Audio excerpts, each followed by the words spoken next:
Okay, this is Nolan with PostProduction.com, and super excited here. We've got a panel of experts in the field of streaming video live, and we're going to be talking today about predictions for 2015. It's going to be an awesome conversation. We've been chatting in the green room here, kind of getting prepared for the conversation, and can't wait to get into it here. But the theme of this whole thing really is, as Mark Twain said, find out where everybody's going, get there first. And so that's what we're going to be talking about here. But I've asked them each just to tell us a little bit about themselves and kind of how they fit into the equation of streaming video live. Chad, why don't you start off and tell us a little bit about how you fit in? Thanks. My name's Chad Jacobson. I'm the Chief Engineer, Recording Music Technology guy at Iowa State University, our Department of Music here. And where I fit into the equation is we broadcast, and I really mean that word, we broadcast about 110 events a year. And we have multi-camera system, and we stream. We have anywhere from 20 users to 200, 150 users watching our streams from all over the world, and we've been doing this for several years. We were one of the first academic institutions to embrace the technology. So that's where I'm coming at it from. It's a way to connect people to our art here on campus. Cool. Chris, why don't you take it from here? Sure. My name is Chris Knowlton. I'm with Wowza Media Systems. For the last 14 years, I've been working on streaming media technology and trying to make it simpler for folks to take the content they have, whether in broadcast form or just putting a webcam on their PC and streaming it, and getting that out to a broader audience. And so I've been continuing that for the last 3 years with Wowza Media Systems and some of the software that Wowza creates to try and make it simpler to get from anybody in any point and any source to any screen in the planet. Wow, it's a good tagline. Eric. Yes, thank you. My name is Eric Kurz. I'm with Ramp, and with Chris, I've been innovating in the streaming industry, and happy to talk here with folks about new trends in streaming technology. I'm with Ramp, and Ramp works with media companies, content publishers, and enterprises to make video valuable, searchable. We provide speech-to-text technology so we can extract metadata and build sort of video experiences around that. And now enterprises with live webcasting and video on demand within content management contexts. So very excited about joining the group. Thank you. Cool. We're glad to have you. Michael. Hello, my name is Michael Kamas. I'm the Director of Technology and Marketing at Keycode Media, which is a consultancy, integrator, and reseller up and down the West Coast as well as in the Midwest. And any of the technologies you're going to find in media creation, post-production, or distribution, our company handles. And that, of course, includes any kind of streaming technologies, production technologies.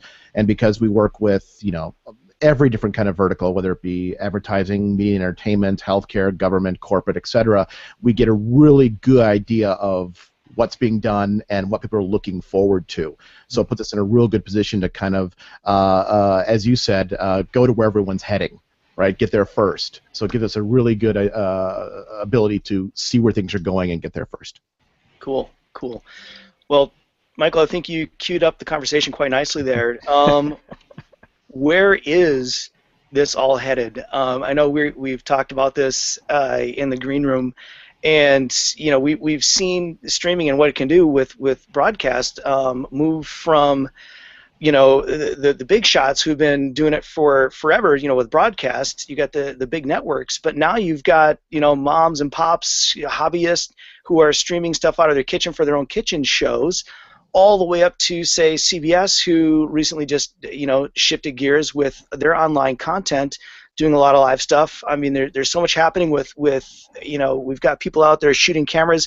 Everything's becoming affordable to shoot, super high quality. You're basically be able to take that that $1 million truck and pack it into a lunchbox, or even smaller for that matter, depending on what one's budget is. But what's the prediction? What do you guys think is going to happen here in 2015? What we want to cover here is what do we think is going to happen? Who is affected by it? Who must know about this? What do they need to do?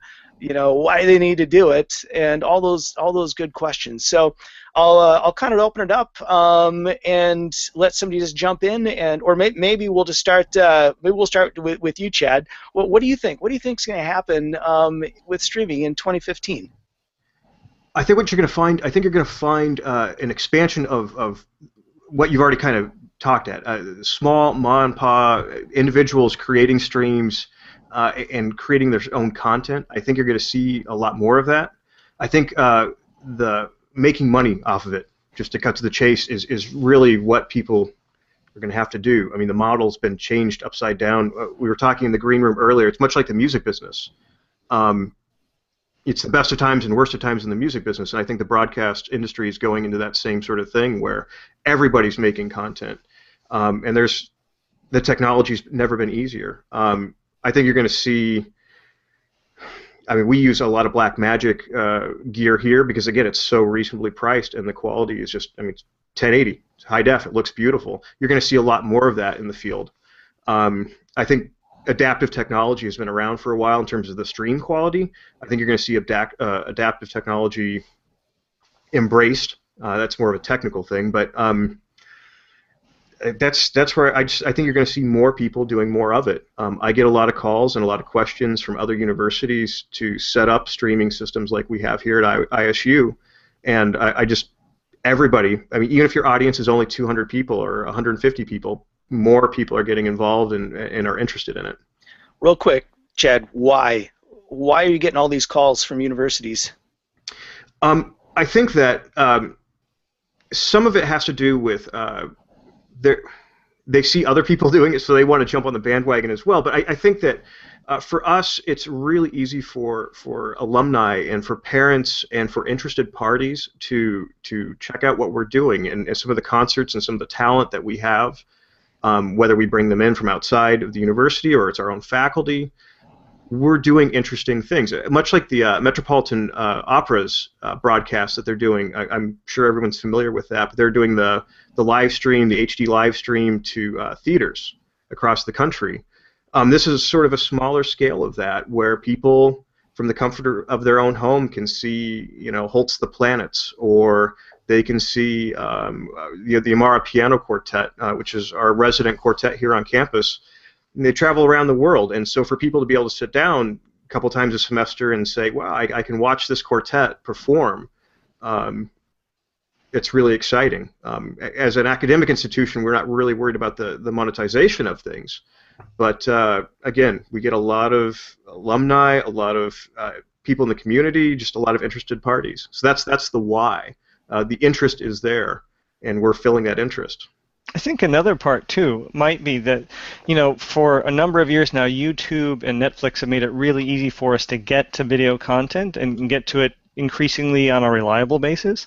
And ever more so, we can watch on any device that we happen to have, right? And so it seems like, and the live events like Sochi Olympics and FIFA World Cup have made it shown that you can not only do that with on-demand content, but live content and experience it anywhere in really good quality. And I think there's this sort of, among a lot of folks who might be working at a corporation or going and attending an educational institution, they're seeing at home that they can get all this great technology, great content, watch it anywhere they want, and then they go back to wherever it is they work or they study, and they say, well, why can't we do this here? We have the resources, we have the smarts, why can't we do that too? And that's then when you have more of those conversations too about how do I stream this great content that we have on site, on campus, and get that out to where I am or where the alumni are, what have you, and so that's part of it. It's just the ubiquity of video is finally there, and the quality is good enough that people want to say, I want to get all my possible content this way and consume it this way as well, not just YouTube and Netflix and a few big budget kind of events. I think there's another angle to that, and that's right now we're talking kind of what's outward bound, what you're going to be able to see on your mobile device, what you're going to be able to see on YouTube, what you're going to see on your Roku. But the amount of corporations and medical facilities and not forward-facing companies that are embracing streaming technology to communicate messages to their partners or to their employees, a corporate office talking to all their employees at once. That just a massive market, and again, there's as was mentioned, there's not a lot of monetization in that, but to bridge that gap between the mothership and all the satellite ships is just phenomenal. I think also the availability of anyone being able to do it anywhere. When we talk about the Olympics, we talk about these larger events, there's millions of dollars in infrastructure. Right. If I were to take, my iPhone or my Android and go out there, the quality is going to suck. But now that we have, the 4G wireless hotspots, we now can do these decent productions with pretty good quality up and down from almost anywhere without having to invest in the infrastructure of having, a hard line carried in. Yeah, exactly. I think definitely the democratization of content creation. So, you mentioned the cooking shows, now self-service live webcasting, now employee or user-generated content being posted from mobile devices. So I think the technology is in place for that to work, and I think one of the things we'll see next year is people thinking through workflows and thinking through ways of actually managing that content. So maybe not the ability to type in titles, descriptions, and tags on the handset, maybe not wanting to deal with a directory full of unstructured videos, but how do you actually create workflow so you can identify that content and get it published? Taking the democratization of content creation and building workflows so that you can actually get that published and managing that content. I'm gonna agree 50% on that, and that's because I think the larger facilities and larger corporations, they're certainly going to be saying, well, hold the fort. Before we start streaming, let's talk about what our asset management solution is going to be. Let's see what our whole strategy is. I think the initial question is going to be, how cool can I make it? Right, it's going to be the production side of it, and I think that's where people are going to, get the first taste is free. They're going to get that kind of rush of being able to create content, and unfortunately, as what usually happens is the content's created, and then you have to reverse engineer. Well, how am I going to handle all this? Yeah. Interesting. So on that note, Michael, as we're kind of going down the path, keeping this structured, so it kind of seems like people who are just kind of getting into it on that content creation side, what do you think the streaming is going to happen for? Let's start with the big, huge corporations that have been out in business for a very, very long time, and then work our way down to that brand new person who's doing that mom and pop cooking show out of their garage or in their own kitchen. What do you guys think is going to happen with that? Well, they have to learn media. I mean, first and foremost, if we're talking outside the creation space, we're talking about insurance companies, we're talking about architects, that kind of thing. They don't have the background in media and entertainment. So first of all, they have to learn what a video signal is. They have to learn basic stuff like that. So I think there's going to be a pretty quick learning process on just learning the fundamentals of production before they even get to being able to stream anything out. Yeah, I would agree with that, and maybe I guess from the other side also is they're starting to be very familiar with WebEx and Link and other sort of conferencing type tools and tools like this, and now they're saying, well, how do I take that and reach 500 or 1,000 people or 5,000 people? So they're starting to be comfortable as we are with video as part of their small collaboration tools, and now wanting to figure out how to extend that and just get people off of the audio conference bridge and onto a live webcast as an alternative. So I think these corporations, the big corporations in terms of content creation, are now seeing streaming as a way to take their former sort of web conferencing collaboration workflows into how do I reach 5,000 people. So I think that's another one of the ways to kind of get them to tiptoe into this, is just say it's like a web conference, but it's going to be video and we're going to reach 5,000 people. Don't worry, it'll work. No problem. No problem. Tiptoe them into it. There's something else that we've seen a lot of interest in, and I think we're going to see a lot of it next year, and that's the line between the figure of a company, meaning the brand Nike, the brand Reebok, and knowing the people there. Kind of like knowing a celebrity from what you see on television and what you see with them on Twitter, right? You have that more, I don't want to say one-on-one, but it's a little bit more personal. When we start introducing bidirectional communication with these live streams, when we start introducing social media, being able to harvest tweets, harvest Instagram, harvest Facebook posts, and then respond to those during the live stream, that is a massive component of these new type of broadcasting, because you're developing a community. You're getting people that want to watch and they want to give back because they want to hear what you have to say, as opposed to the old paradigm of an audience where we're just going to broadcast, or in this case stream, people will take it and leave. So being able to interact with your audience in real time and retain those folks, as well as gear your show to what they want, I think is a phenomenal addition. So, Michael, you've said you've been seeing a lot of interest in this growing. Is this something that's here now, or is this something that you think is going to be happening more in 2015? Just more of that interactive second screen, kind of conversation that happens when you have like a live streaming thing, and the ability to converse with the people who are broadcasting live, or streaming live, I should say. Not a conversation goes by about live streaming where that isn't brought up, and that's almost the icing on the cake.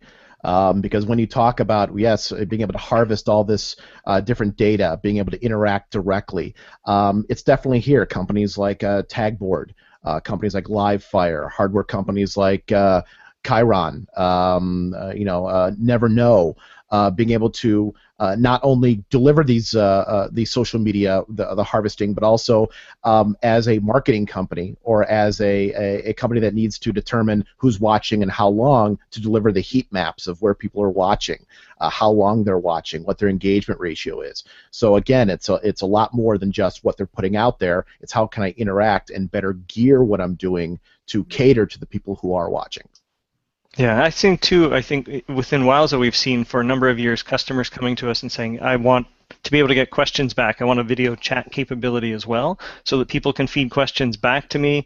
I can respond to those. And then increasingly that seems to be, rather than having custom video chat applications alongside your video screen, that does seem to be increasingly moving over to the Twitters and other sort of common mainstream social media tools out there.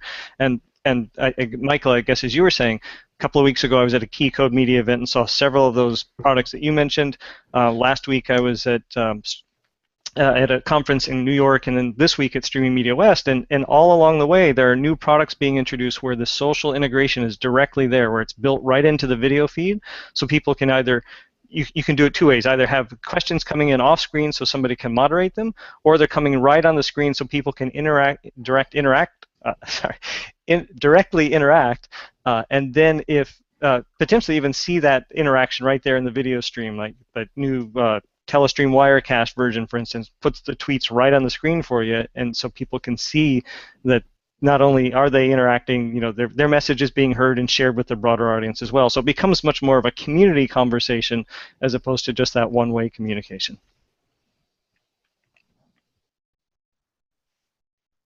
Wow. So let me ask you real quick, wondering about with what you were just talking about there, Chris. I know you are a video evangelist, and it sounds like you've been at the forefront. Now, you guys, Wowza's been kind of in this game for what, 8 years? Is that right? The company started in 2005. 2005. Okay, so you guys have been around even before, YouTube Live and the Google Hangouts and all that kind of stuff. Right. So you're, from my perspective, seemingly, you guys are the granddaddies, and so in the stream of growth, where do you see it right now? I mean, I'm sure when it started, it was here, and then you've seen it kind of go up and up and up. Yeah. Are we at that tipping point, or are we just right before that tipping point? Where do you see it on the curve of growth?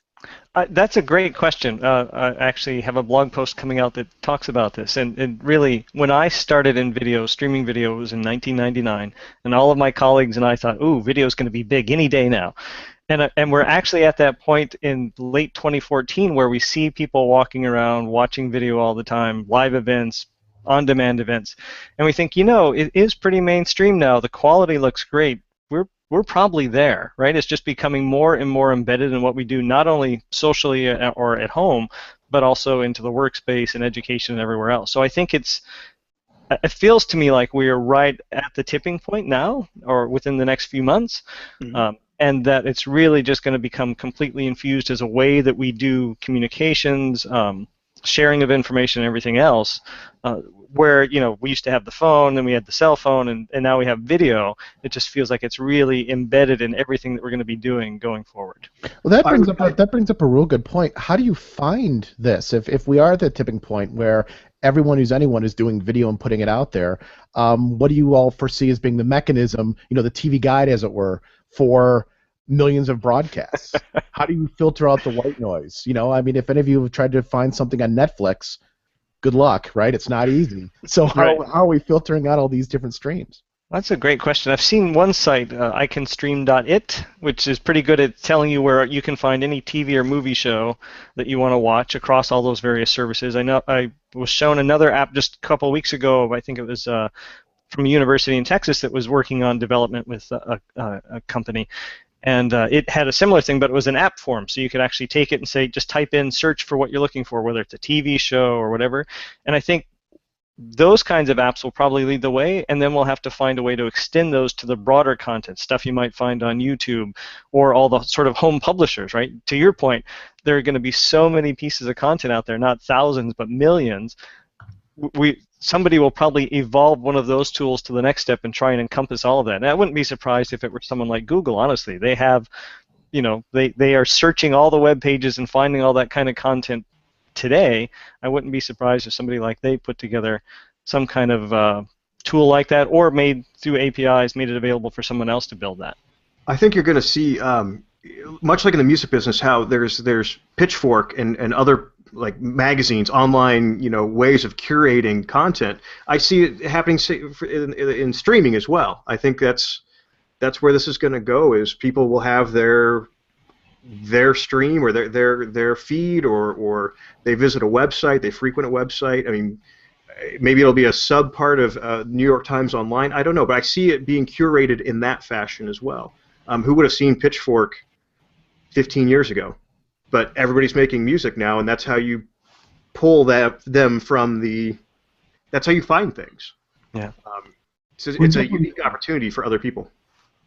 We're definitely getting demand from our customers to figure out how to automate more of that. So curation is a great part of this, and there's definitely curation in process here, but there's also a need to figure out how to automatically curate the stuff, create structure around it. So we provide a speech-to-text model where we'll just extract keywords from the spoken words of the video and then use that for tagging, using that for publishing and finding related videos and content within that. So we think this model of extending tags and metadata by using spoken words as keywords and having that drive discovery is a key important trend for this coming year.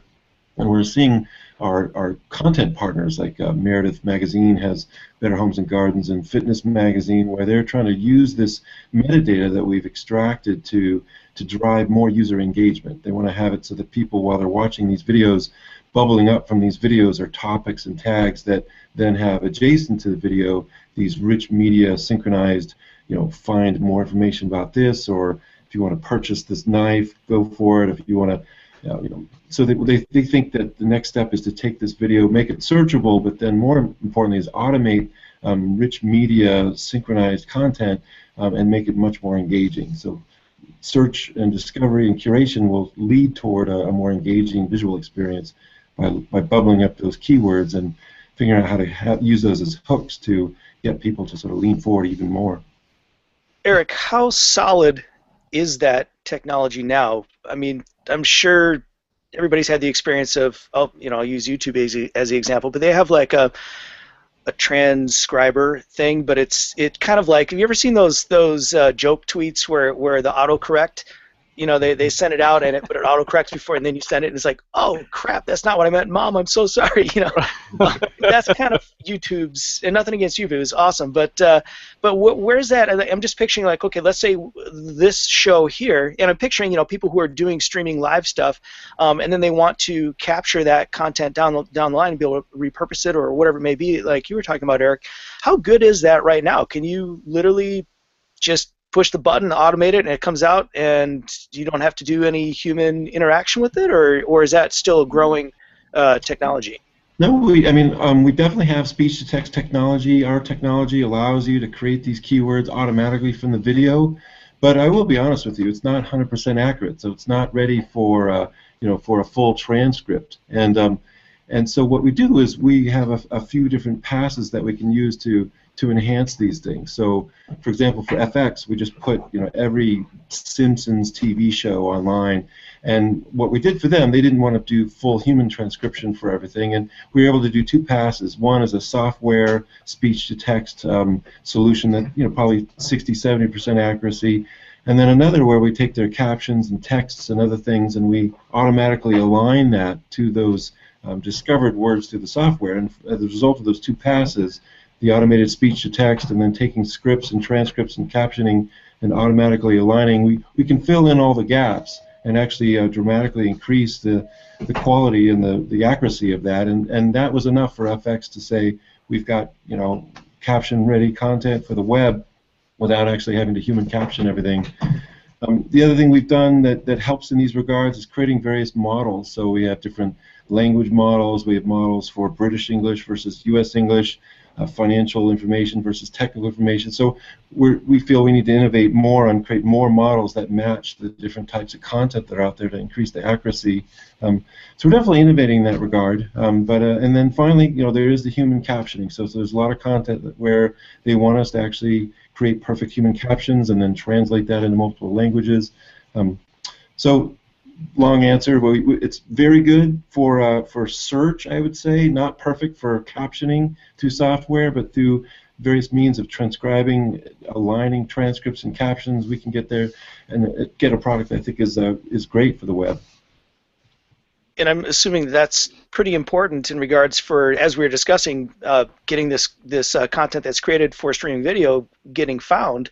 Because I agree with you, Michael. It's difficult to find exactly what you're looking for. Let alone stuff that's already been recorded. But if it's streaming live, did you guys think that that's going to be a big trend coming out in 2015? Is with all of this content that's being created now, there's going to have to be more ways out there to get it found so that people can watch it. In fact, actually, Eric, do you guys deal with any of that with what you do with your streaming stuff with your concerts? We do. I mean, definitely a lot of content publishers, magazine, Meredith, Fox. We have a lot of customers who are using us to not only crawl their sites and create indexes and searchability. We do that for NASCAR. We do that for USPGA. But inside the video, extracting the keywords and making that searchable. So yeah, we're seeing a lot of demand from media companies to have that video be searchable amongst all the other elements of their sites. But yet we're also seeing less focus on search. I mean, I think one of the trends coming up for this next year is media companies and people with content being less focused on driving people to their domain and having search from their domain on their site to having mobile applications, having inbound links from Google and Facebook and other things where once they land on the video, the trick is to get them to be more engaged and spend more time on that video and then finally convert into some sort of monetization path. So a lot of interest in search metadata, but surprisingly less about getting people to their site and having them search and more toward driving some sort of rich media or increasing engagement with some sort of synchronized content based upon those search words rather than having people actually lean forward and search. Search is coming from Google and Facebook. They want to when people land on a video, they want to make it more engaging with search technology. Interesting. Chad, do you guys do anything in regards to that, or do the students at Iowa State kind of take care of that for you and the alumni? It's a little bit of both. It's kind of nice. So we both are our students and our faculty, they'll communicate amongst themselves, but social media, that's how we're doing our advertising. I mean, Facebook is people follow, subscribe, whatever you want to call it. They're engaged with us on Facebook. They're engaged with us on Twitter. They're engaged with our faculty, and so it kind of takes care of itself. That's how we reach our audience because we already have a relationship with them. I would say it's similar, again, in the music business or any other industry. If you're starting your small project, you have to find your audience and you have to grow them, whatever it may be. I mean, previously it was a mailing list or whatever you might have had 10 years ago. Now you have to find other ways of getting to your audience. I think search is important. We don't really have to deal with that, but I think that, again, whether it's Facebook likes or people following you on Twitter, that's how you have to cultivate people to your content. And yeah, that's about all I can add on there. Somebody else want to take over? One of the things that I think we're seeing as a potential trend for next year is that as more of our customers move to needing closed captioning, they are, by the process of actually grabbing all those captions and having them as metadata files, are making it much more easy to go and search through their content as well, and working with Wowza partners with Ramp and others, and we expect that those companies will be even more engaged with our customers as they try and take not only meet closed captioning requirements for live broadcasting, but then at the same time sort of get the double benefit of, oh, I can also make it much more searchable, much more usable by my viewers, because now it'll be much simpler for them to find exactly the content they're looking for. And Google's already, published articles and whatnot about their. Of course, no one knows the exact Google sauce, but they have increased value on videos with closed captioning. Yeah. They actually weight that heavier. So being able to add that captioning to not only comply with, broadcast regulations if you fall into that scope, but also to have it be found later. I think we can all imagine a world where in Google you click videos and you search videos for a certain phrase and it will report that. I think, as Eric pointed out, we're not quite at the point where we can have automated transcription. Whether it be Ramp's technology, whether it be Nexidia or any of these other speech recognition, for lack of a better term, technologies out there. It's not quite there yet. But the keyword aspect, as you brought up, being able to locate a concept without having to manually put that in, just saves a ton of time and will greatly streamline to the end user to actually find what you're looking for. Yeah. Interesting. Got a question coming in real quick here. I want to interject as we're kind of going down the workflow path. It is coming in from Matthew McLean, and he's wondering if you've seen live streams where the audience gets to choose the camera to watch, and what's the tech behind it. And I guess before I throw that out to the panel there, the predictions in regards to getting the content, which is kind of a little bit about what he's talking about. Because I think part of what he's talking about is maybe YouTube Live, where they have several cameras and the viewer gets to choose which camera they get to view from. So let's address that question. And what thoughts do you guys have on that? I think the technology's been around for a while. NFL used it, for instance, for the Olympics, I think 2010, and then NFL Sunday Night Football Extra, where you could choose from among 5 different angles. You could choose the main feed, the end zone feed, the sideline feed. I think it was 5 or 6 different angles you could choose from. So the technology's been there. I think it's becoming more mainstream in 2015 because that multi-camera, multi-angle kind of perspective is actually getting more built into some of the technology, like MPEG Dash, a new streaming format. And so my expectation is, because customers or viewers want to not only interact but sort of be their own director sometimes when there are multiple camera angles, I think we're going to see that as being a more prevalent type of feature, because now if I have that and the guy next to me, whoever's streaming something else doesn't have that, the viewers are more likely to come to my content because they can feel like they control what they watch. They get to see more of what they want to watch, whether it be a football game or whether it be a rock concert, where they could potentially watch the standard front of house feed, or they could have just the drum cam or the guitar cam, and they could actually be really just focusing on those elements that are most interesting to them. Now, to be clear, I don't think that's going to negate the quote unquote line cut. I think the flexibility of being able to look at the drummer camera or the wide shot is fantastic. Being a control freak, I love that. But just like a television show, sometimes you want to sit back and say, "Tell me the story." Yeah. So I don't think it's going to negate the production that needs to be done. No, not at all. Yeah, but I think it's a fantastic addition. And I don't see a lot of people doing it. I presume it's because of the bandwidth constraints, being able to uplink that many live video streams when bandwidth is at a price premium. But if it could be done more in the future, I would love that kind of control. Yeah. Is that more of is it a YouTube Live thing? I mean, I'm pretty sure that they have that capability. I haven't worked with it that much, but what do you guys know about that, the technology behind it?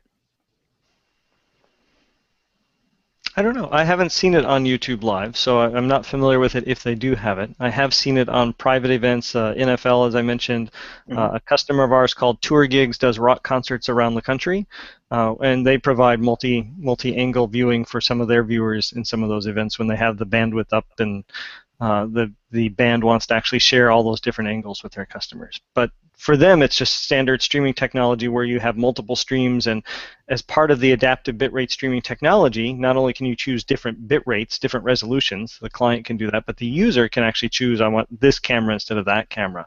And so it just becomes part of that and a custom player experience where they can choose from thumbnail somewhere on the screen to say, I want that view versus this other view.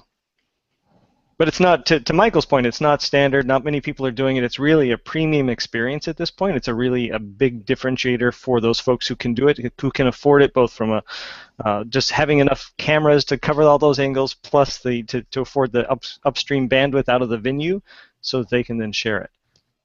Yeah, to me it kind of sounds like a really cool experiment with maybe like a GoPro, something along the, just kind of envisioning.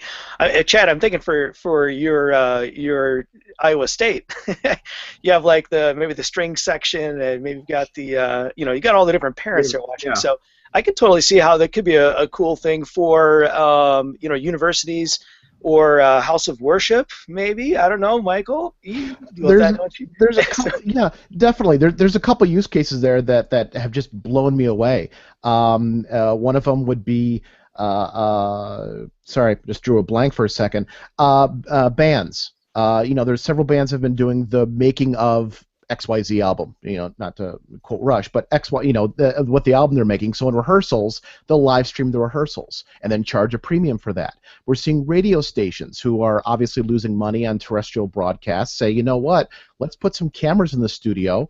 Let's have them automatically switch based on what microphone gets an audio signal, and then we charge people $30 a month. Let's do that. Or the one that blows me away is Twitch and video games. So much money in that, and if 20 years ago you said, Michael, people are going to be paying to watch other people play Nintendo games, my brains would have been on the wall. That's just I do not believe that, and yet my brain's on the wall right now after you said it. Sorry. the amount of people who are tuning in to see teams playing video games against one another and then have commentary on it going on at the same time, that's just a phenomenal market. So there's all these markets I never would have thought that are getting into the streaming business. As I mentioned earlier, not only forward-facing but also internal. So to kind of bring things full circle, it's invading, and sometimes it is invading, every part of our professional and personal lives, and there's just nowhere you're going to go where there won't be a stream of it live. Wow. Yeah, Twitch is a big one. Also YouTube Live, and yeah. So my 10-year-old son is broadcasting his live Minecraft events, and he's got his picture-in-picture, and he wants to be just like the other Minecraft stars, and so yeah, it's coming. Boy, 10-year-olds are broadcasting their games live, and they love it. It's it's huge. So, I think you might have just coined a phrase, Minecraft star. I love that. That's good. Well played, sir. what do you guys? I want to throw this out there for the establishment out there. The big networks. What do you think this does? Because it's all about attention and entertainment. That's how they monetize. Is they get eyeballs on the screen. They can sell it to advertisers. What do you think this fragmentation and I don't know, the democratization of broadcast, I suppose, for lack of better words. How do you think that's going to affect the big networks? What do you think they're going to be doing, coming in this year, 2015? Well, I think there's been an aversion for many years. They've all tried to find ways to monetize and make big money, and I think slowly but surely they're realizing, you know what, maybe we should just go to a pay model for a couple bucks a month, whether it be HBO Go, et cetera. I think the kind of Apple model, which is let's charge a lot of people a little, then a little people a lot, right? And it kind of just spread it out that way. I think that's probably where we're going to see most of these broadcasters going. I think there's also going to be alternative forms of marketing of these. As we talked about in the green room earlier, there's always been either interstitials, commercials, or banner ads on the side, or pop-ups. And being able to have technologies like Revelance, which does video bookmarking, to broadcast these streams or VOD and not interrupt the viewing experience, and the person can look at the advertising at their leisure. I think these kind of unobtrusive marketing schemes are where these broadcasters are going to make money on these live streams. You triggered a question that's coming in again from Matthew McLean, wondering about how will video advertising models change with streaming video, commercials, product placement. Sounds like that kind of addresses a little bit about what you've talked about. And quite frankly, I would expect that if you have the ability to stream live from anywhere, Chad, like you guys are doing with concerts, or like we talked about NFL, and all that, I would expect to see maybe some models, Michael, like you were talking a little bit about in the green room, where you can have an easy, I don't know, screen overlay or something, so that you can start to monetize the content that's being created. What do you think about that? Yeah, that product placement model is, we're seeing it today. So Better Homes and Gardens, their website, they have a lot of cooking videos and how-to videos, and what they have us do for them is anytime food processor is mentioned, it shows a companion opportunity to buy that food processor right next to the video. They keep talking along, they mention a knife, here's a Crate and Barrel link to purchase that knife. So these media companies are doing product placement by having scripted how-to videos where those keywords are actually bought and sold and linked directly to buying opportunities. So product placement with clickable calls to action right in the video as those words are spoken. It's happening now. Wow. So it seems to kind of be following the model of the music industry of sorts. Now everybody can kind of broadcast out. You got, like you said, Eric, 10-year-olds doing their streaming stuff all the way up to the big networks. I think one thing that we haven't really addressed is we call it the discovery process, but while the democratization, as it's been mentioned, of streaming and these technologies, as the price point gets lower and lower, the ultimate decision is, do I do this myself, or do I outsource it, meaning a content delivery network, a CDN? And that's a discussion that anyone who's streaming has to come to that decision on their own. What is your forecasted ROI model, and will that ROI model justify buying a server, buying the bandwidth, hiring a AIT video streaming person to handle this, or do I just want to create it, beam it out to the cloud, and it's done? So I think that's a conversation that everyone has to have, and this year is going to be no exception to that. Right. Well, a trend that I'm seeing that I think is influencing that I think you'll see more of next year is the cost of bandwidth, and services like AWS are making accessibility to this infrastructure so, in some ways, commoditized, in some ways just so low cost that a lot of vendors like Ramp are embracing just complete flat fee pricing models where customers can come in for a single flat fee to do as many videos as they want, as many live videos, events as they want, to as many people as they want to. I mean, that it's now at the point, and there's services out there that make it such that we can start taking the risk as vendors and allow customers to just have unlimited use and no longer be constrained by gigabytes, and they don't have to be worried about the video going viral. They don't have to worry about another 5,000 people showing up at the TO town hall. They won't be gouged by these services that are sort of had been toll-based. next year I think you'll see all of us just moving to pure flat models where people just have unlimited consumption. I'm anxious to live in that world. Yeah, yeah, me too. I mean, because we do a lot of, with PostProduction.com, we do a lot of live events. Well, we're out, at Michael. How many events have I seen you at? What was that? Next Video, NAB, just all these events. And I'm always thinking, hey, if I could be streaming this live, that would be awesome. So that would be a great model there to see, Eric. We'll have to have a discussion on that. That's my part of my prediction. Maybe not necessarily in regards to the streaming side, but I can totally see from like the journalistic point of view. I can see having with streaming opening up the doors for way more people to get out there and capture more content that people. I mean, before it was always a choice of how much money do we have to put into this event, But now when you can take what's happening with streaming live and basically become your own mobile truck.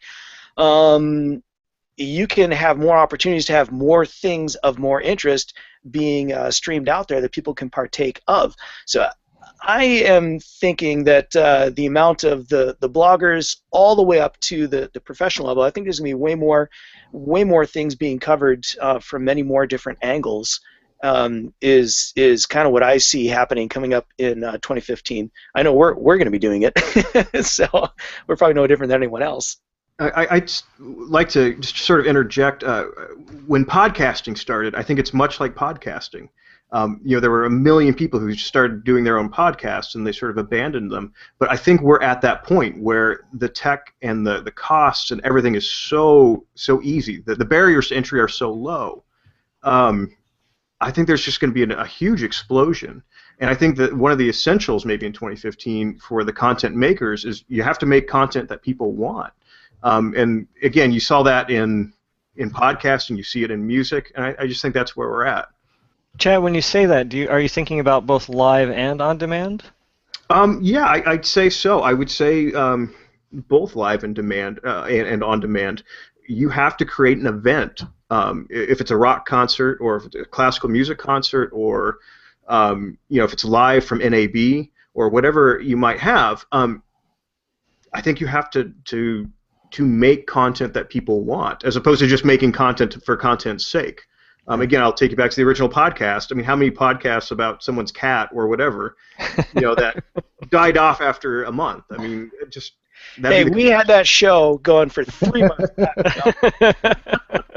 I think you hit the nail on the head, and it's a lot like the whole HD versus 4K discussion. Is it more pixels or is it more better pixels, right? So having more live streams out there, does that make them better? No, we want better content, better pixels, as opposed to just more of them. And I think when we take away the entertainment value, and again we go back to the whole interdepartmental communications and corporations and whatnot, I think a lot of those companies are looking at it from the front end, which is, we have to live stream. Okay, let's take a step back. Why do you want to live stream? What do you want the outcome of live streaming to be? Well, we live stream. And no, there's a lot more to it than that. So I think the whole process has to be thought out and not just throw it against the wall and see what sticks. Yeah, one thing also that I'm excited about, it doesn't sound very sexy, very exciting, but metadata? Well, no, actually, I was going to say H264. So Windows Media is finally dead. It took a long time, but it's finally dead, and now we're finally starting to have an aftermarket come around H264.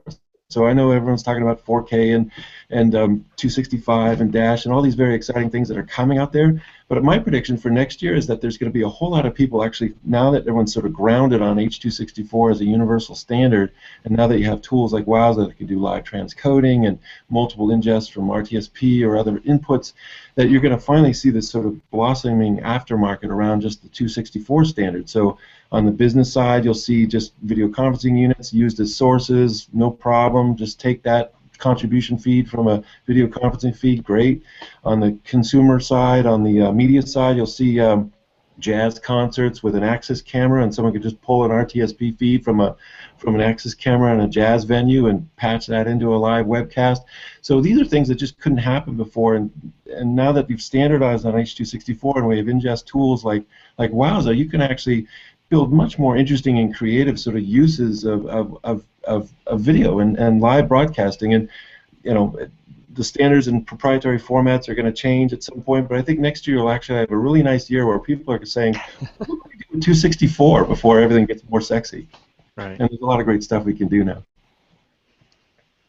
And I guess from Wowza customers, we're hearing a lot more about folks wanting to do live as well, right? So one of the things that I see in 2015 is more and more emphasis on those live events, preferably ones that are produced well so that they're better quality, not just more quantity. But lots of folks are seeing that if they have a live event, that when the number of minutes, viewing minutes that they get from a live event are actually going up higher than some of the on-demand events. So people are more likely to stick with the content and keep watching whatever their channel is, if it's live, if it's immediate, if there's some sense of urgency and relevance and it's topical content. And so with that in mind, we expect more folks to actually be doing live as the barriers to entry, as you said earlier, keep coming down. It's going to be easier for folks to get on stream with or online with live content and share that content with their targeted audiences. Do you see that challenging the establishment?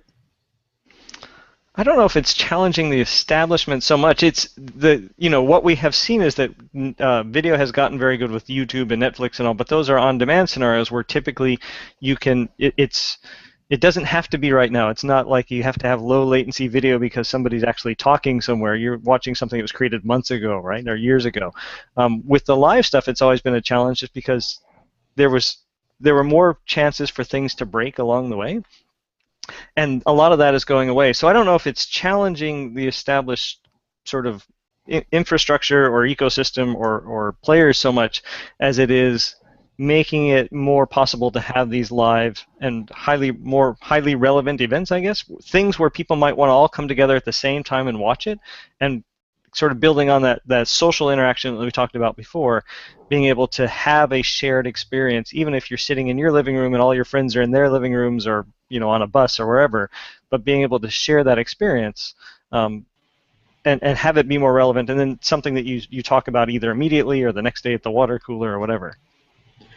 I think the establishment is being challenged. I mean, I think Twitch was a very substantial challenge to the establishment, and I think they took Twitch out as fast as they possibly could, because as soon as they realized that, the momentum of growth on Twitch, the reach that Twitch had as a media channel, as a live sort of audience solution was, I think, very, very interesting to the large established media companies. And I think that type of Twitch phenomenon is going to happen 3 or 4 more times, where someone's going to take categories like that, going to take just standard technology like that, make it as easy as Twitch was, and as interactive and engaging, and see these audiences. I mean, I have friends who and just passively saying, oh yeah, I was a Twitch gamer and I had 20,000 concurrent live people watching, and I just started getting these checks, and I didn't know exactly what I was doing. But I mean, just little stories like that are just mind blowing. I mean, after Chris Alva spending decades trying to get events with just a few thousand people, and having these amateurs come and say, yeah, 10, 20,000 people are watching my Minecraft event. I mean, my God, I mean, I think that's very, very disruptive, and I think the establishment is actually taking notice. Yeah, that's true. For big things like that, for big successes like Twitch, I would agree. Absolutely. Well, I mean, we all remember with Blockbuster, if anybody remembers Blockbuster, but they're as dominant as Starbucks. They were everywhere, and then they somehow couldn't shift into that, being able to, offer videos online, and now they're pretty much out of business as far as I know. So do you predict in 2015 that the more of the established networks and whatnot are going to start doing more of their own, taking notice of what's happening in the live streaming and what's happening with the democratization of that, and start incorporating that as kind of like a side, maybe they direct people to that live thing or promote it while they're doing their network broadcast? Do you think that that's going to be something that they're going to be kind of adopting, or some will, some won't? The ones who don't will fall off by the wayside. Right. The ones who do will dominate. Well, I would think so, because even in the last year, we've seen companies like Showcaster and Beamly provide these second screen experiences for people, right? So now, even though we're watching BBC, it's Downton Abbey or something, it's an on-demand event as far as that goes. It's linear TV, but it's all filmed ahead of time. But what we're watching is the cast watching the show themselves and then commenting on and interacting with us in a social way. So even though it doesn't have maybe quite the sense of urgency as a truly live show, it still gives a sense of urgency and immediacy and added value that if I go watch that show at this time and have this sort of live event with these other people who are watching the show, whether it be the cast or whomever, that it's just much more of a compelling experience. I don't want to just go watch the on-demand version later. I want to do this live version and come and watch this content that this broadcaster is providing, because they're making it so much more engaging for me to do so. And I would think that more folks would see that that's a successful model to drive people to your content when you want them to watch it, that they would start to adopt it. And to your point, for those who don't, I think it's a question of, kind of do it or perish. I think HBO Go, this is for the sort of biggest ones out there, but the HBO Go development, where they're sometime in 2015, that's the crack in the dam. And I think all of the majors will have to go follow that lead. And I think what you'll see is, we've already talked about how streaming is legitimate now. I think that will further legitimize streaming, whether it's big or small. So I think that sort of, at the highest level, that breaking up will help everyone, big and small. Yeah. Well, I know I've personally witnessed, even like, you think about Hulu and Yahoo and all these different, websites.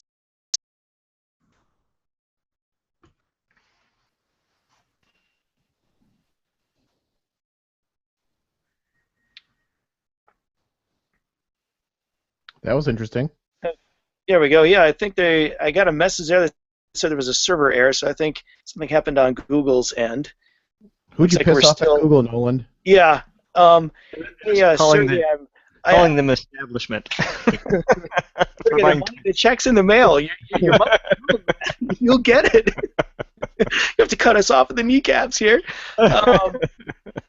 Anyways, yeah. So what I was saying is that we've been seeing these websites start their own production companies for their own online distribution, and at this moment, a lot of it is stuff that's been recorded and being played back.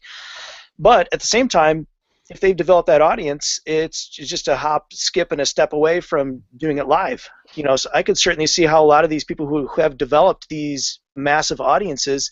I don't know. Did you ever any of you ever watched epic rap battles at all? Absolutely. Absolutely. Good. Glad I'm not the only one. But I mean, for heaven's sake, they have 22 million views on any given one. So I could totally see how people who have already established that audience could capitalize on their audience that they already have, and say, hey, we've got something live happening. Take part and make it like live interactive type thing.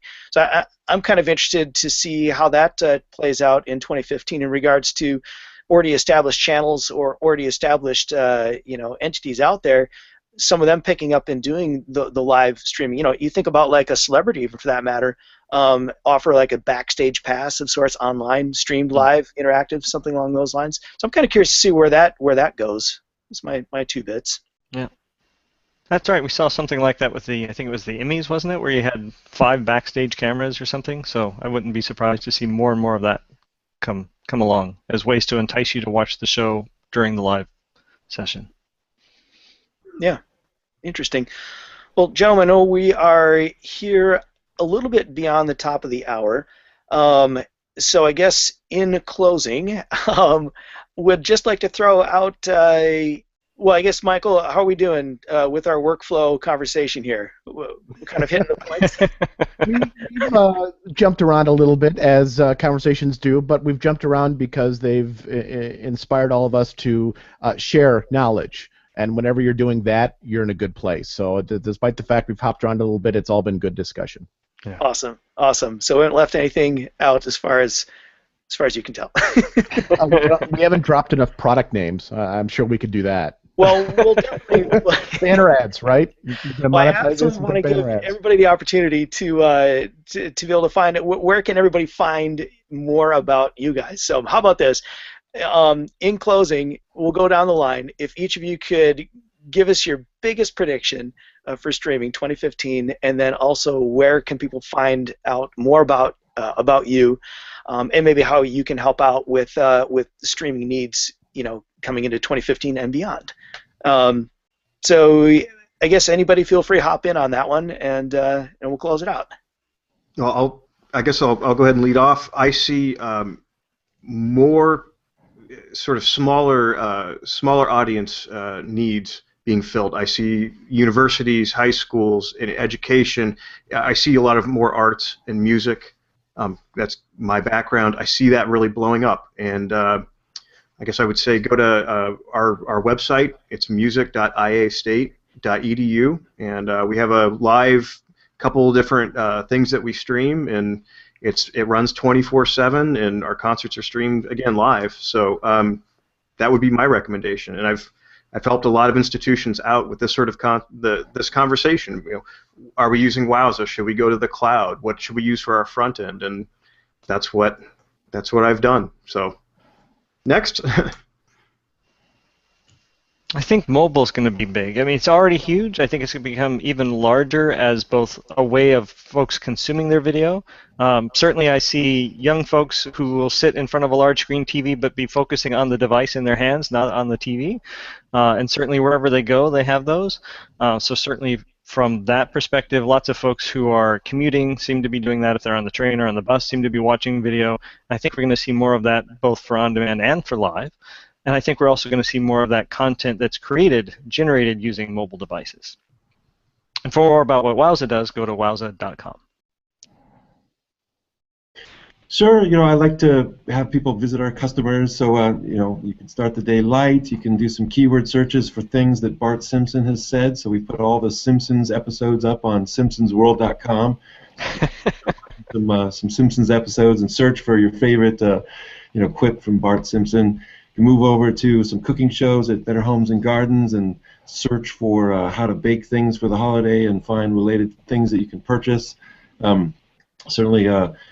What we'd like to do also, if you go to ramp.com, you can learn about our live webcasting and corporate communications and enterprise capabilities. So what we're doing is we're bringing all the great video experiences and search that we've done for these great media companies, and we're retooling all that so that these same workflows and these same solutions can be used in the enterprise. And we're doing that with Wowza, with the new live webcasting capability that we think is just absolutely terrific. So go to Wowza or go to ramp.com. So thank you. There's two things, and hopefully no one won't cut me off. First is external, and that's social media. By my estimation, the biggest predictor for 2015 is that more and more live streams will have social media integration. Bi-directional communication, interacting with your audience in real time, changing your show to reflect what people want to see and what people say, to the point where there's now game shows, to the point where there will be shows that are based entirely on audience feedback. So I think there's no question that's probably the top of my list. The other side of that, which would be internal, the side that no one ever sees, would be larger companies that need to communicate between different offices, different employees, different countries, and they've had to do, emails or rely on substandard video conferencing. To be able to do live streaming and have real-time updates with their offices, with their employees, I think is going to bring the whole world just closer together and have these companies just be a lot tighter in getting their message to their employees. You can find me at keycodemedia.com or michaelkamas.com, and we can certainly help you with any workflow from creation to distribution. Michael, can you spell your last name so people can get that properly found? PostProduct. Okay. No. I was going to go postproduction.com. No, Michael Kammes, KAMMES.com. Awesome. On that note, I am just going to do a quick screen share here. Just out to all the people for those of you who don't know PostProduction.com, let's see if I can pull this screen share. It's a resource and a directory for everything that has to do with post-production. So as you can see here, we do allow people to get their free listings. So if you are in post services or rentals, manufacturers, resellers, you name it, voiceover, music talent, definitely go to postproduction.com. Do get your free listing there. As the world grows and the world goes, more and more people are looking for services all over the world. And as long as you do have your free listing here on postproduction.com, they can find you. So that's my shameless plug here. I probably should put that at the top of the show, but either way. Wanted to interject that, and wanted to thank all of you for being on the show here. It was outstanding, fantastic, loved every second of it. Would love to set up subsequent conversations, maybe talk a little bit more on the tech side, Michael, as you had mentioned earlier, or maybe on what you guys do over there, Chad, or on the streaming side or the getting found side, Eric. So would love to do more and just get feedback from others out there. So just wanted to thank you again for your time and for taking a little bit of time here to be with us on the show, and looking forward for these predictions to come true or see what happens. I already have it in my calendar to have another conversation like this maybe next November to see where we're at. But if anybody has any last parting words they want to throw in, feel free, or we will finish the conversation. No, this has been great. I really appreciate the opportunity. Thank you. Thank you, Noland. Cool. Yep, thanks for having us. Yep, Absolutely. Thanks. Absolutely. All right, well, make it a great day, and we will be having more shows just like this coming out, addressing, post-production, voiceover, music talent, the things happening in the production and the post-production world. So stay tuned. Go to our news feed on postproduction.com. We will be posting upcoming releases, and this actual video here will be found on the site itself. We'll be posting that up in the industry blog section, so you can spread the word and let everybody know about that. So with that, gentlemen, thank you so much for your time. Loved having you. Definitely look forward to for subsequent conversations, and we will see you on the next one. Thanks. Thank you. Good. Thanks. Thank you.